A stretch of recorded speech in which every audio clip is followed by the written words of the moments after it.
Yo bimeze bite bana wanjye so ari abantu ku munsi w'ejo bagiye bambaza ati Dekato watubwiye amakuru bimeze bite kuko ndumva ndumwe mu bantu ba mbere ba breaking no nkuru ku munsi w'ejo nimugoroba mvuga yuko DJ Toxic allegedly yabaye arrested bamufunze cyangwa yatawe muri yombi akurikiranyweho icyaha cyo kugonga akica umuntu uwo muntu akaba ari n'umupolisi so gira ngo nuko byari bimeze so inkuru kuru byagenze tudace iryo no hino inkuru yangezeho bucece ivuga yuko hari kuwa gatandatu mu gitondo ivuga yuko DJ Toxic amaze gutabwa muri yombi yuko ashaka kuba yaratwaye imodoka akagonga umuntu wo muntu agapfa no biza kumenyekana ko umuntu ari umupolisi so njyaga ibinyamakuru uyu munsi byashyize hanze ibinyamakuru byose byabivuzeho n'ibiki byose so ni situation iri very unfortunate kabisa ni bya bintu takwe Toxic ni wa muntu man nta drama shaka nta stress muri no si it's just a good natural good guy kabisa ibi bintu kuba byamubaho ni tragedy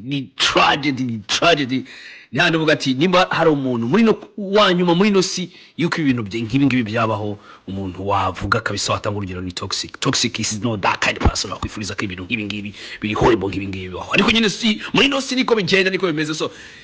police yamaze gutangaza ko yamutaye muri yombi akurikiranyweho icyaha cyo kugonga so ibindi ntabwo nzi byari byo gusa njye hano mfite message so mwumve iri purpose y'amakuru imwe ni message cyangwa se ubutumwa bwoherejwe n'umuwitness cyangwa se umutanga buhamya wabyiboneye neza wiboneye incident irimo kuba icyo gihe kuntu byagenze so yaravuze ati ngiye kubasomera ubu ijana kwijana from the source urumva uburyo byagenze kuko yarabyireberaga muri urwo cyerera ukuntu byagenze harabajya bavuga ati Toxic yaravuye muri Kigali Universe ahandi bakabategwa yaravuye kuri Crystal Lounge yendaga gufungura ngagiye kwifungura na DJ Malno ibyo ntago bitureba twe turavuga ku gikorwa cyabaye so story ngimeze gutya rero kuva kuwa byirebeye birimo kuba I'm sorry kugira ngo dutanga amakuru nta kindi so uyu nguyu yasaga nk'utanga afite umuntu arimo kubwira ukuntu byagenze yagize ati sha umupolisi yarahagaze iruhande rwa zebra crossings umuginga amanuka mu mujyi yafatiyeho kuko hari umuhanda utari gukoreshwa we yaje agira ngo umupolisi aramuhagarika kuko byasaga naho uwo mushoferi yari yafashe kubisindisha nta kindi yakoze yahise aca atemewe ari naho nyakwigendera ubwo ubutumwa bwa ku gice cya mbere burangira hangaha handi birakomeza ati narwanye no kwiruka ku modoka ngira ngo ndebe ko yahagarara ngo biranga kandi ni nako nawe yarari munsi y'imodoka agenda amukuba muri kaburimbo arakomeza ati mu muhanda hari huzuyemo umuvu w'amaraso nanjye nsa naho nahamutse kubera ubwoba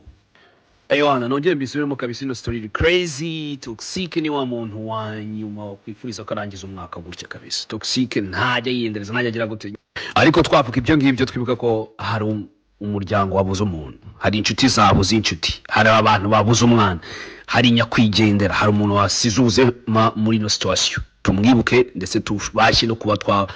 mu hafi n'umuryango we n'inshuti ze kuko this is tragic Yo bimeze bite bana wanjye so ari abantu ku munsi w'ejo bagiye bambaza ati Dekato watubwiye amakuru bimeze bite kuko ndumva ndumwe mu bantu ba mbere ba breaking no nkuru ku munsi w'ejo nimugoroba mvuga yuko DJ Toxic allegedly yabaye arrested bamufunze cyangwa yatawe muri yombi akurikiranyweho icyaha cyo kugonga akica umuntu uwo muntu akaba ari n'umupolisi so gira ngo nuko byari bimeze so inkuru kuru byagenze tudace iryo no hino inkuru yangezeho bucece ivuga yuko hari kuwa gatandatu mu gitondo ivuga yuko DJ Toxic amaze gutabwa muri yombi yuko ashaka kuba yaratwaye imodoka akagonga umuntu wo muntu agapfa no biza kumenyekana ko umuntu ari umupolisi so njyaga ibinyamakuru uyu munsi byashyize hanze ibinyamakuru byose byabivuzeho n'ibiki byose so ni situation iri very unfortunate kabisa ni bya bintu takwe Toxic ni wa muntu man nta drama shaka nta stress muri no si it's just a good natural good guy kabisa ibi bintu kuba byamubaho ni tragedy Nyanda vuga ati nimba hari umuntu muri no wanyuma muri no si yuko ibintu nk'ibi byabaho umuntu wavuga kabisa watanga urugero ni Toxic is not that kind of person akwifuriza ko ibintu nk'ibi biri horrible nk'ibi baho ariko nyine si muri no si niko bigenda niko bimeze so polisi yamaze gutangaza ko yamutaye muri yombi akurikiranyweho icyaha cyo kugonga. So ibindi ntago nzi byari byo, gusa njye hano mfite message. So mwumve ini papasi y'amakuru. Imwe ni message cyangwa se ubutumwa bwoherejwe n'umuwitness cyangwa se umutanga buhamya wabyiboneye neza, wiboneye incident irimo kuba icyo gihe ikuntu byagenze. So yaravuze ati ngiye kuyasomera ubu ijana ku ijana from the source. Urumva uburyo byagenze kuko yarabyireberaga muri urwo rukerera ukuntu byagenze. Harabajya bavuga ati Toxic yaravuye muri Kigali Universe, ahandi bakavuga yaravuye kuri Crystal Lounge, yendaga gufungura ngagiye kwifungura na DJ Malno. Ibyo ntago bitureba, twe turavuga ku gikorwa cyabaye. So story ngimeze gutya rero kuva kuwa byirebeye birimo kuba. I'm sorry kugira ngo dutanga amakuru nta kindi. So uyu nguyu yasaga nk'utanga afite umuntu arimo kubwira ukuntu byagenze. Yagize ati sha umupolisi yarahagaze iruhande rwa zebra crossings, umuginga amanuka mu mujyi yafatiyeho kuko hari umuhanda utari gukoreshwa. We yaje agira ngo umupolisi aramuhagarika kuko byasaga naho uwo mushoferi yari yafashe kubisindisha. Nta kindi yakoze, yahise aca atemewe, ari naho nyakwigendera.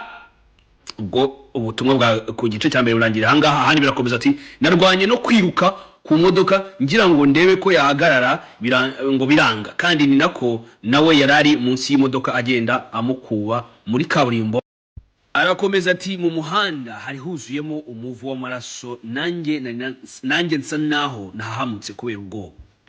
Aywana nongeye mbisubiremo kabisa, ino story crazy. Toxic ni wa muntu wanyuma kwifuriza ko arangiza umwaka gutya kabisa. Toxic ntajya yiyendereza, ntajya agira gute. Ariko twavuga ibyo ngibyo twibuka ko hari umuryango wabuze umuntu, hari inshuti zabuze inshuti, hari abantu babuze umwana, hari nyakwigendera, hari umuntu wasize ubuzima muri ino situation. Tumwibuke ndetse tubashe no kuba mu hafi n'umuryango we n'inshuti ze kuko this is tragic.